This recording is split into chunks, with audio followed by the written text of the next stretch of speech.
America's accounting professor at Montclair State University, Dan Geltrude, and in studio, the CEO of Chickasaw Bank and former Speaker of the Oklahoma House of Representatives and current Oklahoma Transportation Commissioner, T.W. Shannon. All right, gentlemen, I want to get right to what happened yesterday. U.S. stocks dropped sharply as a new COVID variant found in South Africa triggered a global shift away from risk assets. The Dow dropped over 905 points for its worst day of the year. The S&P and NASDAQ both dropped as well. Dan, how concerning is this? Well, it is concerning, but we're going to have to see how this plays out. Presumably, what was the trigger for this was the new variant of COVID that is coming out of South Africa. However, let's be clear. We already know that COVID is going to mutate, so that's not an unknown. What we don't know is what's going to be the policy reaction.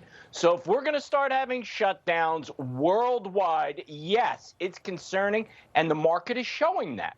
Oh, don't say that word, shutdown, Dan. I don't like it. So, TW, we saw the stock market dip over 1,000 points at one point yesterday. As the CEO of a bank, does this concern you? Well, I'm concerned, and I agree totally with Dan that, the real concern is we just don't know what Joe Biden's going to do. We know that the leftist ideology and the Marxist ideology have taken over all of the federal government because of his leadership. And so, yeah, we very could be back into a lockdown. Even if he says we're not, we know that time and time again, he and Anthony Fauci have done, an unfair job to the American people in destroying economies, destroying families. And I'm very concerned that we could certainly see that again. I'm also concerned, I'm surprised, well, I shouldn't be surprised, Alison, that the left-wing mainstream media hadn't done more to cover Joe Biden's, proclaimed shutdown of African countries. Right. When President Trump had a ban on some countries and some of them were Muslim countries. It was called a Muslim ban. Right. So I'm wondering, what do we call Joe Biden when he's going to shut down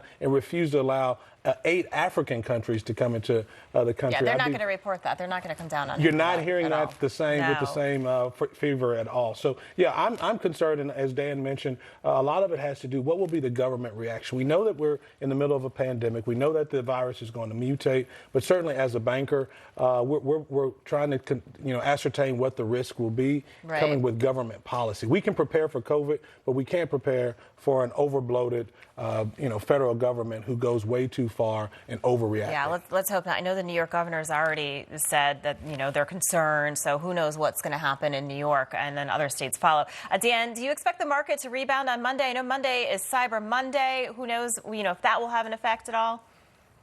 Well, it's hard to really tell. Again, I think it's going to be the market measuring what type of potential reaction we're going to have. So as you mentioned just before, in New York, they've already declared a state of emergency, yet we haven't had one recorded case of the new COVID mutation in the United States.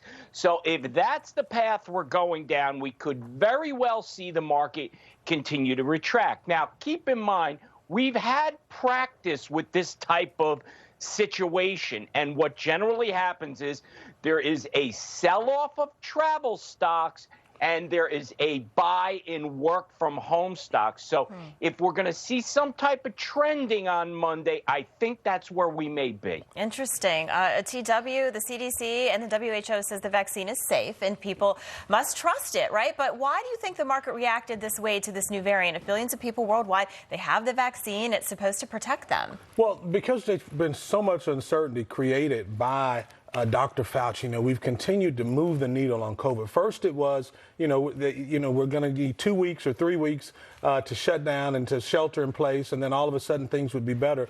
They weren't. Then we heard, well, once everybody's vaccinated, we've got over 3/4 of the country vaccinated. We're still dealing with this uncertainty because they just won't level with the American people. The problem is not just the virus. It has been the failed reaction of the Biden administration in addressing the virus and just being honest and leveling with the American people. Look, we're in the middle of a pandemic. There's certainly things that we can't predict and we don't know. But when things change and things don't go according to plan like you told us would, don't tell us the science has changed. Yeah. Just be honest and say, we made a mistake, we missed it, we're going to do better, we're going to correct. And the market, I think, is reacting to that for sure. Apologize and say you made a mistake? The government? I know what? it. I know no. it. I'm from the government. I'm here to help. Yeah. Right? All right. Well, T.W. Shannon, Dan Geltrude, thank you so much. We're going to see you again both in the next hour. And coming up,